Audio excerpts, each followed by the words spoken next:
Here we are again.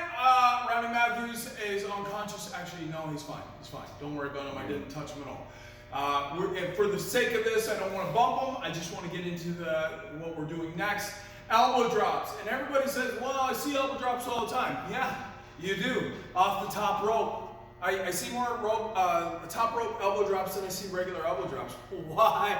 Why in God's name are we jumping off the top rope for like an elbow drop and kicking out at 1 or 2 instead of like it being a pin? Why are we doing the superplex off the top rope and like both guys don't sell it at all and then there is no pin? There's never a pin in a superplex. I don't see it anymore.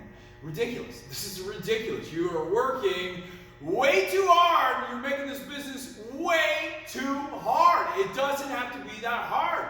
You're thinking that those handful of fans that play video games all day in their mom's basement that have those big beards and black t-shirts all the time is the main area of your entertainment field.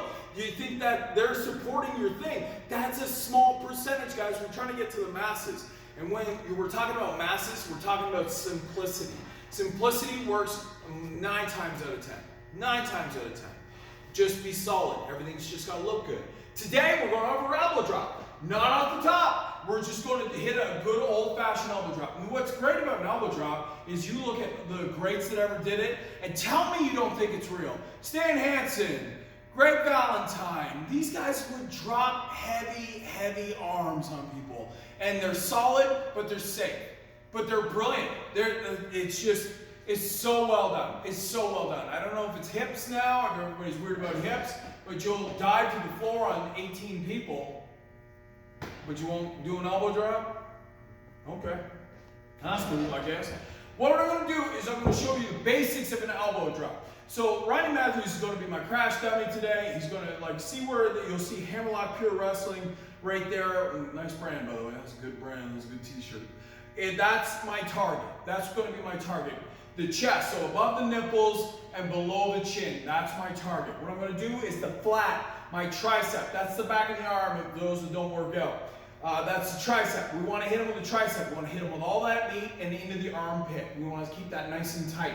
The idea with mine is I go on an angle. I go on a 45 angle to hit him. I don't go straight because then I run the risk of hitting him in the face or hitting him in the solar plexus. And I don't want that. I don't want to knock the wind out of him, and I don't want to knock him out. I want to keep it right across the chest where it looks real, it looks solid, and then I can pin him right after the fact. What I'm going to do, as I drop my elbow on that 45, what I do is I bring my leg up. So I almost swing my right leg out to the side, so I sweep it out. As I do, I land on my thigh. I try to take most of the impact on my thigh and my hip. Mostly on the thigh. If you can take more on the thigh, it's better than your hip, because your hips will wear out. And one day you'll be like, oh man, I wish I hadn't dropped so many. And that's just the way it is, but this is pro wrestling. This is what we live for. So, as we drop this, I'm going to keep control. I'm going to keep my core nice and tight so that when I drop, I don't lose hand. And here's a real weird one that a lot of people do. They'll hit an elbow drop and then they'll jump their hand up. Like it's like I hit him so hard my hand popped up. That's ridiculous. It looks terrible. Never ever do that. Never recoil off your elbow drop. Just land it. Hold position because it looks so good. Because sometimes if you hit an elbow drop solid enough, you can just stay in that elbow drop position and get the pin. So on the 45, there he is. His hands are flexed, of course, because he's going to make sure that his ribs are protected, and then he's going to breathe out as I drop. So even if he knows that I'm not going to hurt him, but then you never know. You run the risk of like falling on a guy. So always breathe out as somebody comes down on you. That way you can keep your air. So as we come in, swing that leg out. Oh, dirty, solid. See where I'm at? Right across that Hammerlock t-shirt print, but look close to his face. Because now it's nice and solid. And see this hand here? This hand can just switch over and go into a pin. Stan Hansen style, baby. Nice and hard. And that's what wrestling is great for. If you keep it simple, you let this guy sell, and then everything that you do it with real intensity and real deliver a real blow. Bret Hart is a great example of that. Macho Man's a great example.